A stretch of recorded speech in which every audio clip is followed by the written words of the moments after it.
What's up, superstars? Back in the video. You got Superstar Rob and you got Superstar Nation. How you guys doing? Oh man, beating me up every single day. Hope you're all having a wonderful day. If you haven't already, don't forget, become a superstar. Smash the subscribe button. Join the Superstar fam. Hit the bell notification button to see every single video, every single day. Thank you to our VIPs. $2.99 a month. Star beside your name. Access spreadsheet giveaways. Guys can reach out to us anytime on X, Instagram, or Discord. Join the Discord in the description below. You will not regret it. That you can join all our affiliate programs there. And guys, don't forget that we have the richest security challenge. Go to the Discord. Let them know that you've completed his challenges. You can find out more information in the Discord. Okay, so every once in a while, guys, I like to revisit some of our past videos and talk about kind of what's happened since then. So today, I want to talk about Bitcoin. Bitcoin has had a wonderful 2024 as expected. And now we want to know, well, how high can it really go? So let's do a little bit of analysis here. If I pull up the price, just pull my screen up here. You can take a look. Let me zoom in a bit for you guys. You can see here, this is the year to date for Bitcoin.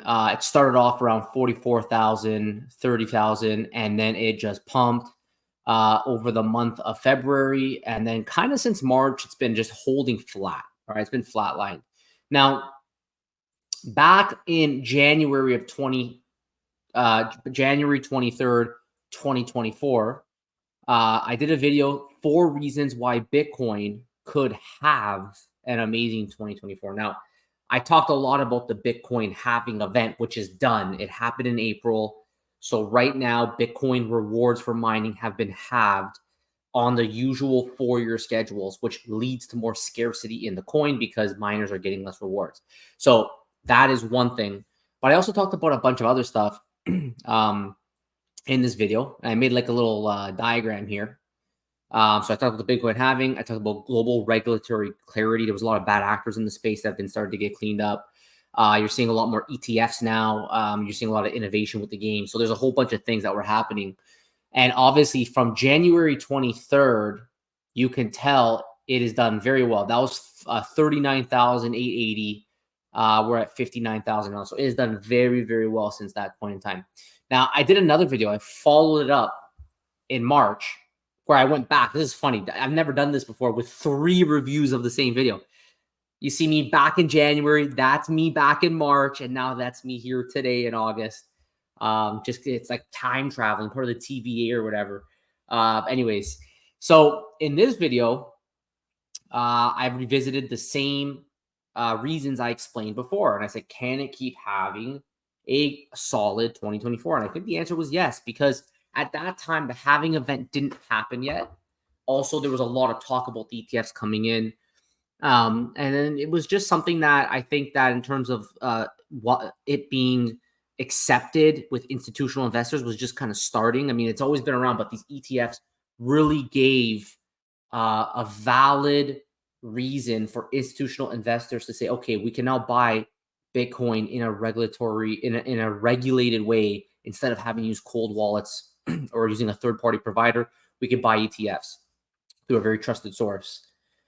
And then we got here 3 weeks ago, July 15th, I did a video talking about the BlackRock CEO, Larry Fink, admitting he was wrong about Bitcoin, accepting that Bitcoin could be a legitimate, non-correlated alternative to other traditional assets. And I think a lot of investors want this. If you listen to some of the best investors in the world, like Ray Dalio, he always talks about making the best bets or many good bets in non-correlated assets to do well in your portfolio long-term. So cryptocurrency seems to be non-correlated to the stock market. So it seems to be non-correlated to other alternative investments. So people like this to kind of diversify their portfolio. So now I'm going to ask the question again.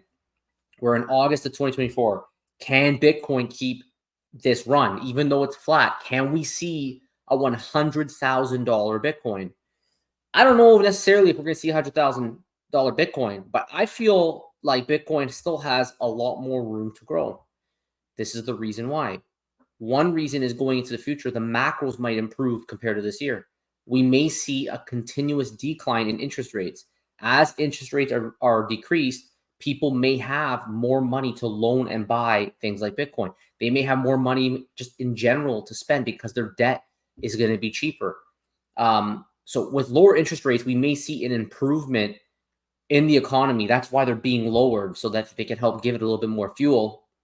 And this may eventually lead to another pump in Bitcoin. Will it happen before the end of 2024? Maybe.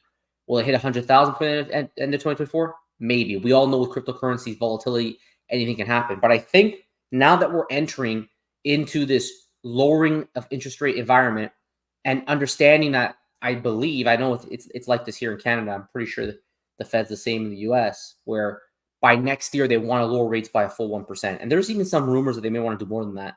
So if rates come down, I think that's going to help.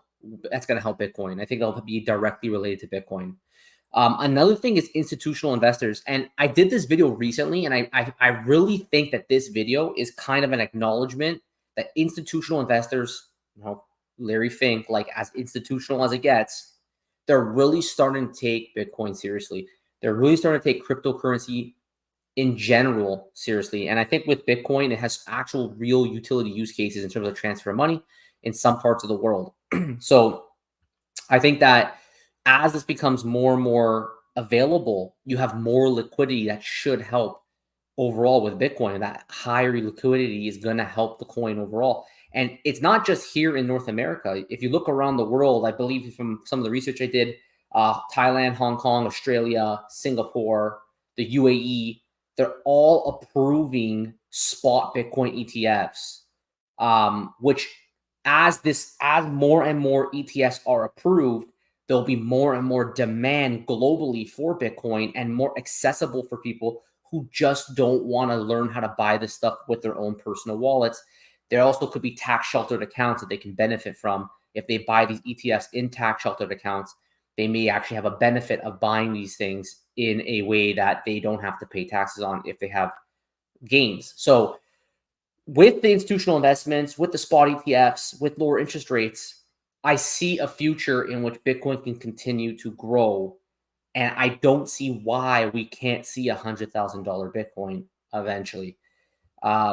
Obviously, that doesn't mean we have to just ape into it. I mean, there's lots of different things to consider, but maybe a dollar cost averaging strategy for Bitcoin is something you may be interested in if you believe that this coin will continue. And I mean, seeing that these big names are now taking this seriously, I have a little bit more confidence. We're all worried about it going to zero.